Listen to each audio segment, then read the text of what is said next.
안녕하세요. 저희는 스타트업 랩 인 허브입니다. 저희는 서울 창업 허브와 회계법인 창천이 만든 콜라보 프로젝트 그룹으로서 변호사, 변리사, 노무사, 회계사 등 청년 전문가 그룹이 모여서 다양한 경영관리 이슈를 해결하는 솔루션을 제공하는데 그 목적을 두고 있습니다. 주식회사 심통의 대표이신 이종원 대표님을 모시고 평소에 느꼈던 경영관리 애로사항을 좀 해결하는 시간을 갖도록 하겠습니다.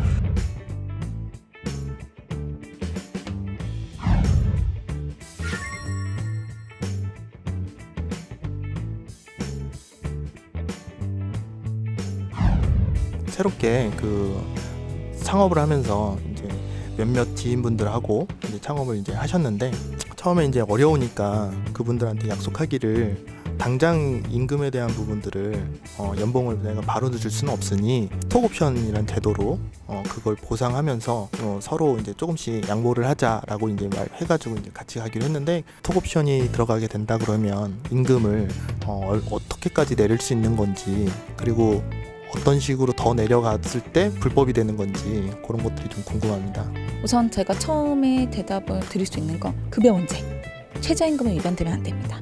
왜냐하면 많은 분들이 스톡옵션을 준다라고 이야기를 하고 나중에 돈 많이 받을 거니까 교통비자로 50만 원, 그럼 100만 원 딱 이렇게만 책정을 하세요.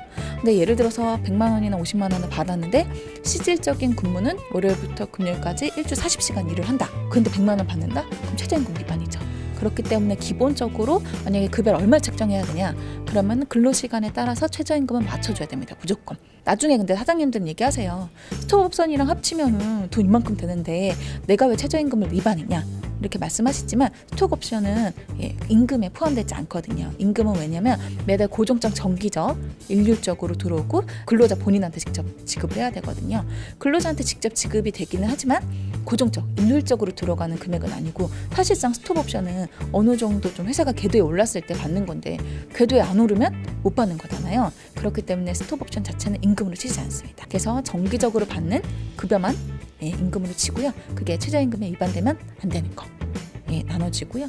스톡옵션 얼마를 받냐 많이 물어보시는데 사실 저는 이렇게 케바케이기 때문에 어떻게 말씀을 드리기는 좀 어려워요. 다만 스톡옵션은 지급하는 데 있어가지고 어떤 조건이나 유의하셔야 될 점은 변호사님? 네, 제가 말씀드리면은 일단 스톡옵션은 우리 상법상은 주식 매수 선택권이라는 용어로 들어가 있고요.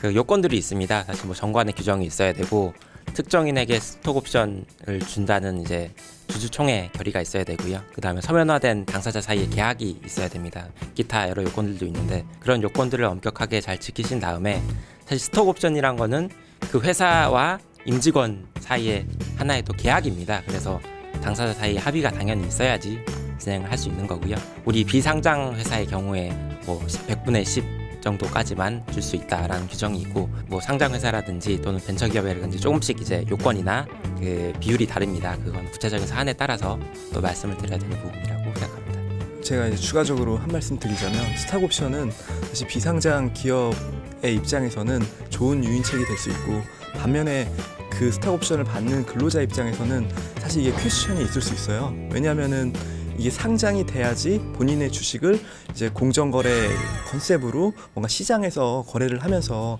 본인한테 이제 수익이 가는 방식으로 돈을 회수할 수 있는데 비상장 단계에서 뭔가 내가 스톡옵션을 받을 수 있는 의무를 다 이행해서 권리를 행사할 수 있다라고 하더라도 그 권리를 행사한다는 말은 행사를 하는 시점에 회사의 가치와 그다음에 행사가액이 있잖아요. 행사가액을 통해서 근로자가 그 회사한테 돈을 불입을 해야 됩니다. 내가 먼저 돈이 나가기 때문에 당장 그거에 대한 대가로 주식을 받지만 그 주식을 판매할 수가 없는 거죠.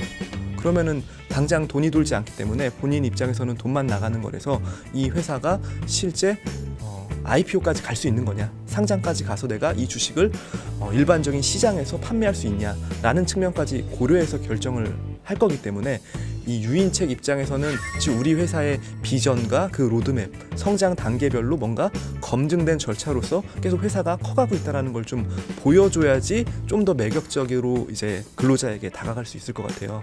그 다음에 한 가지 더 말씀드리자면 스탁옵션은 이제 행사할 때 행사가액을 이제 회사에 불입하고 주식을 받는 건데 행사 시점에 회사의 어떤 지분 가치와 본인이 이제 행사하는 그 가격과의 차이가 바로 이제 근로소득으로 과세가 되고요.